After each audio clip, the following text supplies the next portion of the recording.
Hi, Lynette. I just wanted to touch on a few points that you made in your discussion. I want you to know that I do agree with you wholeheartedly that we should have strict confidentiality rules in place, you know, uh, for our staff and for our volunteers.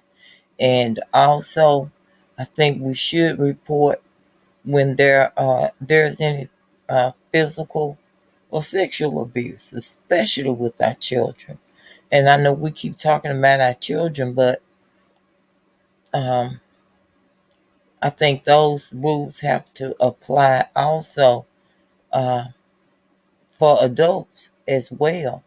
I can remember a few years back when I was working, it was several years back, and when they started the first home health program here in Arkansas where I live, I was one of the first groups that went through this class and graduated. And I had several clients that I would go to see each day, and the majority of them were elderly. We did have some were just disabled, but these were elderly people. And I had one particular client that went to see every day, and it really bothered me. I could sense that something was off because they lived in this big house. It was just she and her son, and I think she may have been in her 80s. And one of my responsibilities was to make sure I didn't have to clean the house, but I would clean her room and I make sure she was taken care of.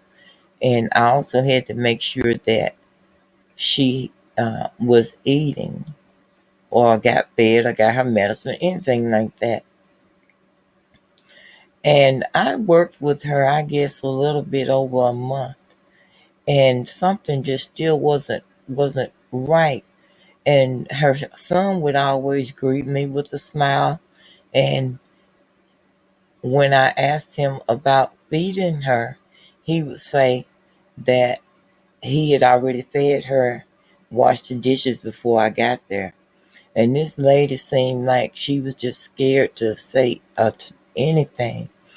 And as it turned out, one day when I went to see about her, he had to leave that day and run an errand. And I forgot to ask if he had fed her. So I asked her, has she eaten? And this lady started to like shake and tremble and like she was scared to death to answer me. And I said, it's okay to let me know whether you've eaten or not. I just wanted to fix you something to eat. And tears began to roll. And she had not had anything to eat. I don't know if it was in days or if he didn't feed her, but once or twice a week. But this, I fixed her something to eat, and this lady, I mean, she ate like she hadn't eaten in years.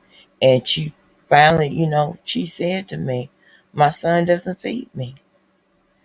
And as I started to look around, everything fell into place, without my instincts that something was not right in that house. And as it turned out, he was abusing his mom. And she was afraid to say anything to anyone about it. And so I just felt like I needed to report it. So that's what I did.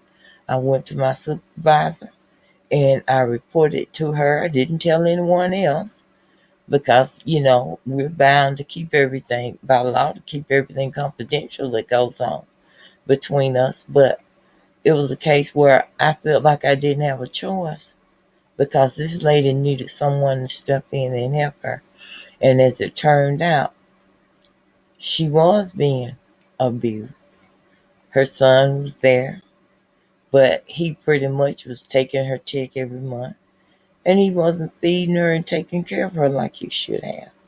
And as a result of that, an investigation was started, and she was removed from the home, and she was placed in a facility where she was being taken care of and she was being fed.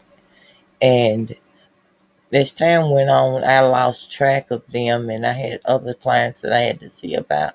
But I thought about it down through the years and I thought, I know he was upset because I reported him, but I thought this is what was best to do for this client. And so I had to tell what was going on. So again, I agree. You had a very good discussion. I agree with everything that you said.